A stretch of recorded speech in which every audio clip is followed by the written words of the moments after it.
Hello.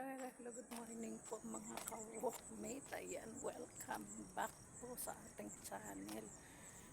Kasi medyo napahinga tayo habang panahon guys, gawa nung biglang pagbago ng schedule natin sa trabaho.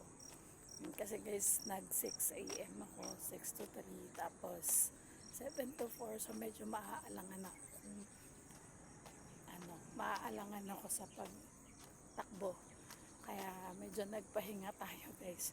Ang naging exercise lang natin is every time na magre-report tayo on site kasi medyo malayo-layo din yung nilalakad natin. Sa umaga, pagdating natin doon sa bus terminal ng Baliwag, maglalakad na tayo hanggang Farmers Plaza kasi nandoon yung MRT station. And then, pag akyat mo, pagbaba ko sa Ortigas Center naman, so maglalakad ako papunta sa building, so that's around 1 kilometer din guys. Kaya medyo mahaba-habang lakaran bago tayo makarating ng building.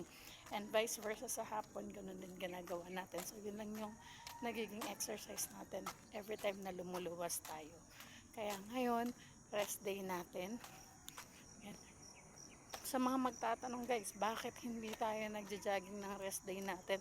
Kasi guys, ng mga nakaraan, kung maaalala ninyo, mas madalas na masama yung panahon natin. Kaya hindi tayo nakakapag-jogging sa mga panahon na yun guys.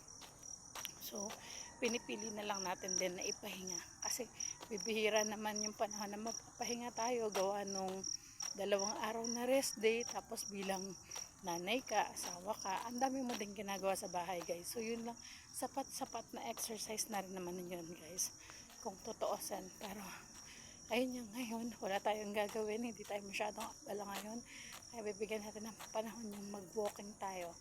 Okay guys, so welcome back. Nandito na naman tayo sa ating paboritong jog site. Ayan, ito ang Santa Clara Estate Phase 5 or Roca Village Phase 5.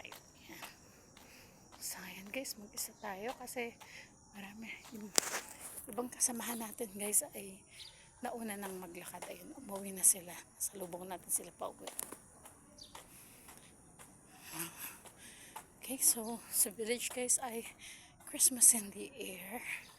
Ayan guys, so kitang kita nyo guys, Christmas is in the air na dito sa village. Ayan, meron mga houses dito na may Christmas decorations na as early as now. Well, anyways guys, ilang araw na lang din naman ay magpapasko na. Sa nung date ba ngayon? Days 14. So we have 30, 16 plus 25. So that's 40 days to go bago mag-Christmas. So, sige guys. Pag mga tayo, update ko kayo later. Bye!